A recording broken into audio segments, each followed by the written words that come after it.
Why US malls are dying and why European malls aren't? Wait, that's actually kind of interesting. Did you put a fucking glizzy animation when I clicked the video? I'm absolutely not using this website. That is ridiculous. That doesn't feel like I'm getting smarter at all. I'll watch this video. I want to see what's going on with European malls versus American malls. Why do you guys think you're such hot shit with your malls? This video is sponsored by Exter. Welcome to the 1990s, the former Eastern Bloc, a beautiful, wealthy, inspiring place left behind by the dying, retreating Russian Empire. Suppose you wanted to do some shopping. Where will you go? Oh, I know, those beautiful Soviet-era shopping centers seen by many on those Soviet retro-themed social media pages, full of the finest wares of the Eastern Bloc. Sorry, I couldn't keep a straight face there. No, if you wanted to do shopping, you did not in fact go to the shopping center. Instead, you went where the rest of society went, to dismal outdoor markets selling vegetables, knockoff clothing, homemade food preserves and so on, from cars, vans, often entire buses. It was chaotic, dirty, loud, often taking place on random sidewalks or in underpasses, as you milled around the makeshift stands in the crowd, looking at the knickknacks being sold, people haggling, old women counting coins in their hands. You thought of a photo you saw of an American shopping center. Yeah. You called it a shopping center because you did not have a word for it yet. That is, the mall.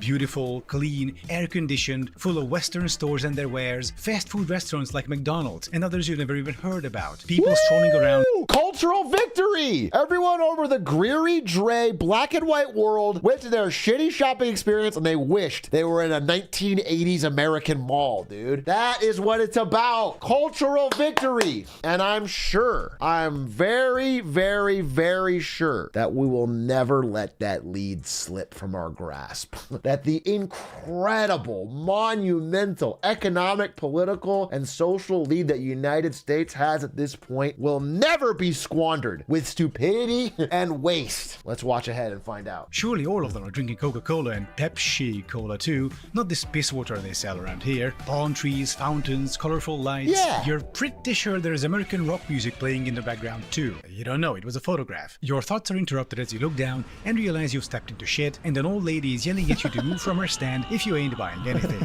The shopping mall was the ultimate symbol of 1990s Western prosperity, and it wasn't long before they spread through Europe too, including the former Eastern Bloc. Today, malls in places like Budapest, Prague or Warsaw are basically indistinguishable from their modern American counterparts, except for one thing. Malls in Europe are thriving, while in the US they are slowly dying out. Why is that? Not even slowly, People often bro. say it's because of Amazon and online commerce, but Europe has those too. Is it a purchasing power issue? But how? America is the richest country on the planet. Lots of full wallets over there, though sometimes those wallets need replacement and additional company. This is where Exter comes in with their compact, stylish, neat products. That's a nice segue. Nice segue. Check out Exter. So the most common arguments cited for the death of US malls is online commerce. The fact that people are now able to order from the internet from the comfort of their homes. And sure, online commerce didn't exactly help malls, but as I mentioned, online commerce is also very much present in Europe and malls over there are doing fine. So Yeah. I'm comfortable stating that the decline of US malls is not... Well, okay, my guess, I'm guessing here, I'll probably be wrong. It's got something to do with walkability, maybe? You know, like the reason you don't go to a mall in America is like, it's pretty inconvenient unless it's a social gathering space. But if you can get there easily, then I guess it's more, I think people like to shop in person, only it's just such a pain in the ass in America. That's my guess. I'm sure there's more to it. I don't know. And so I've identified 3 actual key reasons which we will go through now, including the last one which no one talks about but is absolutely crucial in my opinion. In fact, that might be the most important reason for the death of US malls. And yet That's signposting.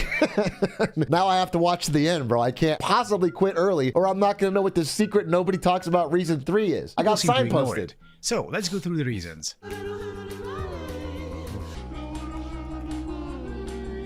Malls are only alive as long as they have customers who can afford to buy their stuff. And in the US, this isn't the case everywhere. Entire regions lost their well-paying jobs as industry went offshore. Looking at the central US today, those libertarians weren't joking. The free market really took care of those regions. As high-paying jobs left, so did many people. Those who stuck around were considerably poorer and often couldn't keep many of the malls alive. I'm not so sure about this. I'm almost fundamentally, maybe I'll go more into it, disagreeing. The American consumer has been spending like crazy all over. This is true, the Rust Belt world is being hollowed out of manufacturing jobs. But regardless, like per capita, America's got more spending money and they spend like crazy. They spend into debt. The only thing keeping the economy going this past year has been consumers spending beyond their means. I don't know if it's a spending issue. So did this happen in Europe? Well, not really. European economies are built differently, especially those in the EU. Yes, there is a competitive capitalist market, but with important quirks. To illustrate this, let me talk about trains for a moment. A couple of weeks ago, I went hiking to the Czech Republic. First, I took a train from Leipzig to Chemnitz, where I met my friend. The next day, we took another train to Dresden. Both of these trains were operated by a company called Transdev. Then we went on to Liberec on a train operated by the company Die Länderbahn. Finally, from Liberec, we took a train operated by They made Celeste, right? Arriva to Železný Brod. So private rail operators all the way. Or were they? Arriva is owned by Deutsche Bahn, the German state railway. Die Länderbahn is a Trenitalia subsidiary, which is the Italian state railway. And Transdev is majority owned by the French government. And these state-owned companies compete in free market tenders across the EU, where they try to offer the best price they can to local governments to provide rail service on a given line. Usually anyway. It's an interesting mixture of the private and the publicly owned. It's like a state capitalist free market. And it seems to be working pretty well. All this is to illustrate European economies work differently and aren't subject to the same types of shocks the US economy is. With very few exceptions, European purchasing power has been rising across the board, even in Central and Eastern Europe. This is old or wrong?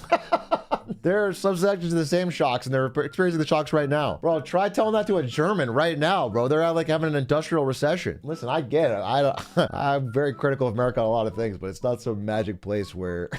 And this increase has been more geographically even compared to the US. So there aren't any continent-sized, newly appeared economic black holes like the Rust Belt, or such enormous, unaffordable urban areas like on the West Coast. Also, in Eastern Europe, major regional economic depressions happened. This is 3 years old. This actually perfectly fits with 3 years ago. That makes a lot of sense. Before malls came about, so local malls dodged that bullet, but they did something else in Europe, or rather they didn't do something, which Americans did.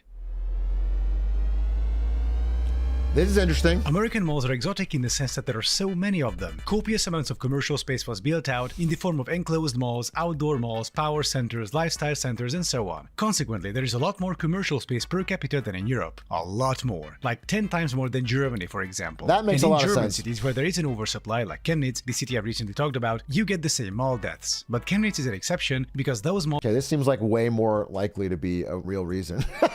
We built a ton of malls all over and now they can't, the demand is shrinking, so they're all emptying, which all makes them all worse. Because also a mall is kind of like a social network, whereas the number of people using it makes it better, so it has like a snowball effect either direction. As people stop using it, it becomes more hollowed out, a less attractive place, less top tier stores, you know, it snowballs. It gets worse and worse and worse. Malls and shopping centers like used to have a demand base. It's just that following the fall of the Berlin Wall, people started leaving for former West Germany, and suddenly there was a commercial oversupply. But such a situation couldn't happen otherwise in Europe, as regulations that govern building new commercial space are far more stringent than in the US. Libertarians call this government red tape crippling the economy, while adults call it necessary regulations to avoid mass closures and urban decay. The large number of US malls also means they are of lower quality and more mass-produced. Take a look at this one, the former Metro Center Mall in Phoenix, Arizona. Why is it falling apart like that?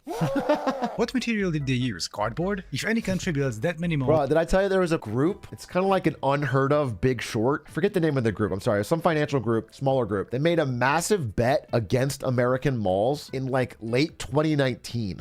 Like, and they were betting it was like a 10-year timeline. They're like, over the next 10 years, this is going to make us a small profit. And then immediately COVID happened and they made absolute insane amounts of money. Like so many malls were completely shut down. It was incredible. I remember the story I read a while ago. Wasn't that super obvious even in 2019? Yeah, but it's, again, you have to get timing right?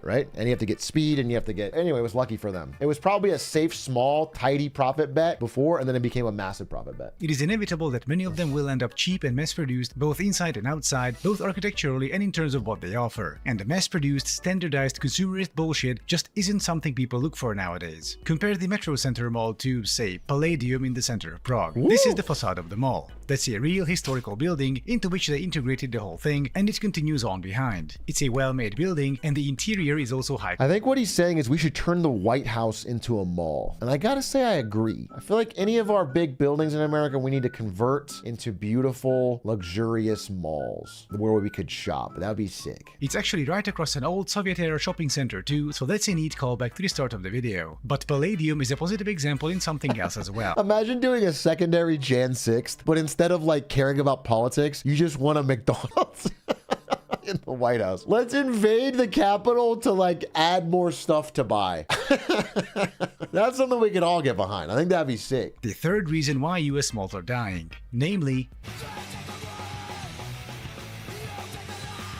this is the issue I barely hear anyone talk about when it comes to dying malls. Yes, purchasing power and oversupply are important, but where the mall is and what's around it is also just as important. Looking at Palladium, there's a tram stop right next to it, a metro station, and it's a corner away from Masariko, the commuter rail station. Palladium is very easy and convenient to get to. So what, you might say? US malls have ample parking, and they are easy to get to as well by car. Sure, but that's part of the problem. Car-centric US cities are more spread out, which means the mall will be further away from you. Now then, you want to buy an item. Say you want to find a birthday gift for your aunt or something. Do you then get in your car, drive down to the mall, get through a traffic jam, trudge across the parking lot, then look for a gift, and then do the same process on the way back home? Or do you just go, fuck it, and order something from Amazon? I do both. Palladium, even if I live on the outside, I do both. First, I order some bullshit I don't need off Amazon. Then I get in my car and sit in traffic to drive 20, 30, 45 minutes to go somewhere else to shop or eat. Okay? That's how I spend my time. That's how I spend my day. Always be consuming ABC. I can just go by metro and be there door to door in about half an hour. Once again, this is from the edge of the city. American malls are usually not built near any meaningful public transit. In fact, they are usually not built near any meaningful place. Compare these 4 European malls, 2 from Prague and 2 from Budapest, with these 4 American malls from Phoenix, Las Vegas. Bro, where's the parking?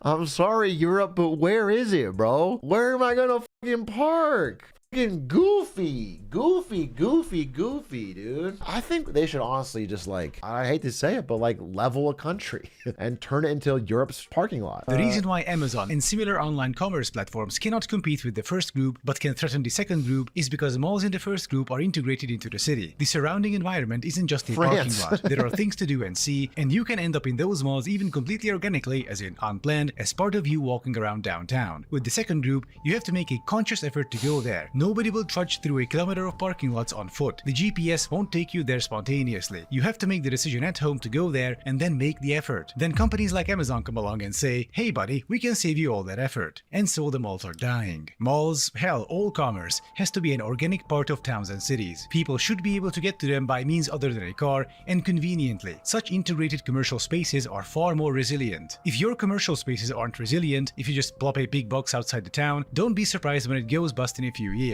And then it's bulldozed for the next thing to be put up, for it to go bust the same way, and then get bulldozed, and then the next thing, and the next, progress, and the next, so innovation, on and so forth. And this is why many American malls are either dead or dying. In the end, it all comes down to policy, economic and urban planning. If you're an American and want to do something about this, Strong Towns is just the organization for you, fighting for the exact things I've mentioned in this video, aiming to create living, resilient, human-centric places instead of the mass-produced car-centric retail deserts. All right, this guy glazed Europe the whole video, but I mean, it is true that US malls are dying.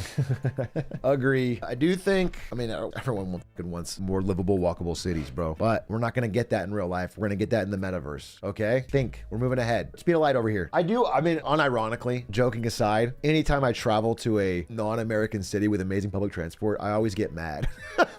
I get mad because it's not like we don't have the money. You know, it's so dumb. Like, we could have incredible public transport. It just wouldn't be that hard. It just wouldn't be hard. Like, Tokyo's fucking amazing. Seoul is fucking amazing. It would be awesome.